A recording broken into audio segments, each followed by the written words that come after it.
Okay guys, so we're back again. This seems to be a bit of a habit. If I show you one dog, I better show you the other. So what we've done, I've got Rolo on the lead. What I've just done in this case, because of my dark clothing, I've just switched it out to a yellow lead. Everyone knows I like a bit of bright yellow, if you've seen the colour of my van. But still the same type of lead. This one's slightly longer, this is slightly over 2 metres. Okay, in yellow, but again, that sort of police style training lead. Again, very versatile lead. Because this one's slightly longer, and just to demonstrate differently, I've got it at half length, okay? And you can see straight away that when we come out, the first thing I'm going to do with Rolo, I'm just going to start to ask him to engage with me on that right hand side with Rolo, okay? Yes, good boy. And again, same pouch, I've switched it this time, okay? Rolo is cued, obviously off of my right side. I want him to build a focus on me from that position, from what that looks like from his perspective, okay, from his dog's eye point of view, that's coining somebody else's phrase, okay? And all I'm going to do is just pay him, and I can again grab 4 or 5 pieces.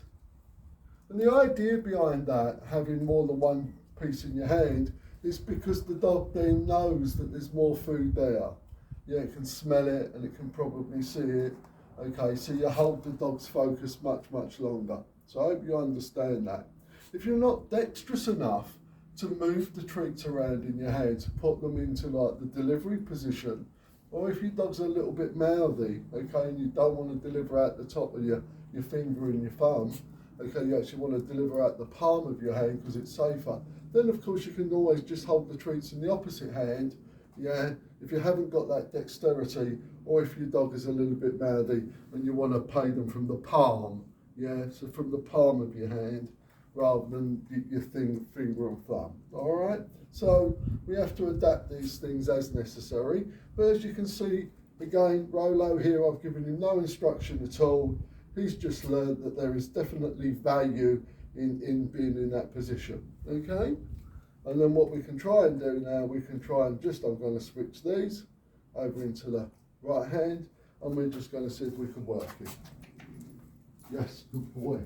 What a good boy. And you can hear, as well as paying him, yes, good boy.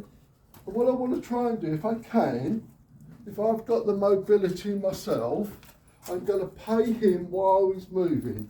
I'm not going to wait and put him in a sit, okay, because in effect what I could be doing there is rewarding the sit rather than the engagement through the movement. So where possible, I actually want to pay him and reward him for the behaviour I actually want, which is just following me around and focusing me on the lead. Good boy. And you can see even this very small space, I can do some very, very valuable work. And you'll also notice that I'm not always moving in the same direction.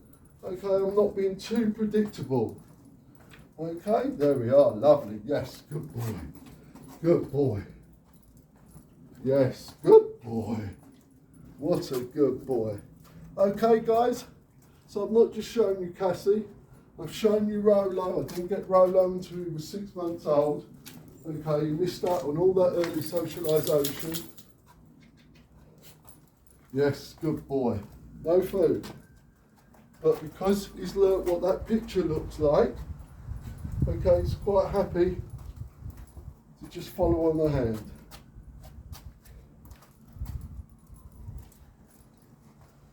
Yes, he's going to get paid for that. Good boy. Good boy. Well done.